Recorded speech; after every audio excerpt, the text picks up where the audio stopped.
All right, happening right now, a custody battle is underway for the little girl caught up in a very tragic situation. Patrick Frazee is charged with allegedly killing his fiancée, Kelsea Berreth, and burning her body. His mother is fighting for custody of their one-year-old daughter, Kaylee. She is currently living with Kelsea's parents, but the hearing could certainly change that decision.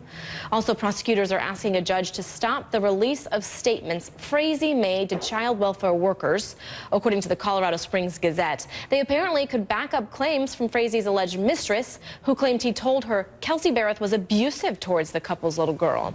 To talk all about this is attorney and former prosecutor Donald Schweitzer. Donald, thank you for joining us. We know a judge previously granted a temporary custody to her parents. I'm sort of curious, how does that work in something like this? I mean, I know it's sort of unprecedented, but there may have been, situations before where we've seen a person accused of murder and a child involved.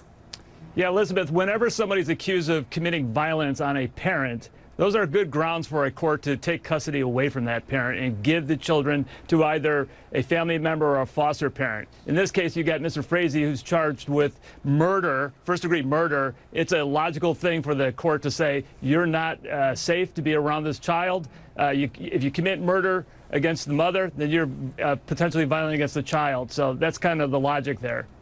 But we're taking, obviously, Patrick out of it. We see really just the grandparents sort of fighting over custody of her. And I'm curious, why do we worry about Patrick Frazee and the accusations that he's made, allegedly, to welfare officials if it's the grandparents who are involved?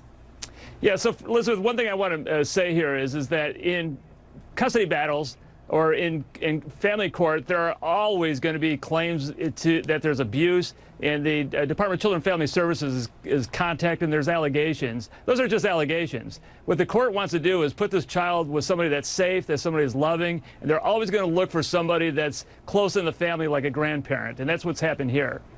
If the custody is determined today, will that be a permanent situation? Is a deadline set? Could it be a shared situation where we see the little girl go back and forth? Yeah, those are all possibilities. It is possible that he'd be given some monitored visitation, or, this court has wide discretion. The court could actually give him, regular visitation. I don't think that's going to happen, but I'm not there. I'm not the judge in this case. Why would, we've talked so much about these statements that alleged Patrick reportedly made to welfare officials. Why would prosecutors want to keep that from going public? And do we need to know that information? I don't see the logic behind that. To me, that only shows that he's more of a liar. Look, if he had issues with respect to Kelsea being a unfair or a mom that had problems, he would have been in family court a long, long time ago. The evidence shows that he said that she offered him 50-50 custody. That's somebody that was not gatekeeping. That's somebody that was allowing him visitation. So it's really contradictory. I don't know why the prosecution's doing that. All right, Donald, thank you for joining us. Interesting, and certainly we'll see what developments take place today. Patrick